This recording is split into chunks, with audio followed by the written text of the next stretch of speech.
చేయలేనయ్యా, నేను రవణమ్మను. చెప్పండి. నా కొడుకు నాకు పొద్దున ఫోన్ వచ్చింది, అలా 8ంటికి. ఏంది ఇప్పుడు అబ్బాయిని ఎవరైనా చంపారా లేకపోతే ఏంది, ఎలా జరిగింది? డౌట్ మీకు ఎవరి మీద అనుమానం ఉందా? ఇక్కడ వాళ్ళు ఎవరోనయ్యా. మీదే ఊరు ఎక్కడ ఉంది? గుంటూరు అయ్యా. మాకు తెల్లజామున ఫోన్ వచ్చే వరకు అబ్బాయి ఇక్కడికి వచ్చి ఉంటున్నాడా? అబ్బాయి ఇక్కడ వచ్చి 10 ఏళ్ళ పైన అయింది. ఇక్కడ డబ్బులు ఇచ్చి ఇల్లు కట్టుకొని ఉంటాం. మనం నన్ను హాస్పిటల్లో కూడా చూపించి మళ్ళీ గుంటూరు 10వ తారీఖు వచ్చి బాడుగ వేసుకొని వచ్చినానమ్మ అన్నాడు. అన్నం తినిపోయంటే అంతలేకపోతానమ్మ. మీకు ఎవరి మీద అనుమానం ఉందా?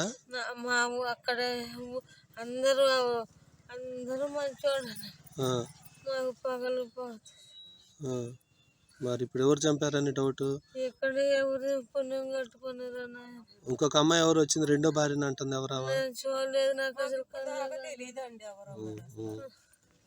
ఆ పిల్ల నోట్లో నాలుకలు ఏందయ్యా, మీరే పట్టుకోరు. నా బిడ్డ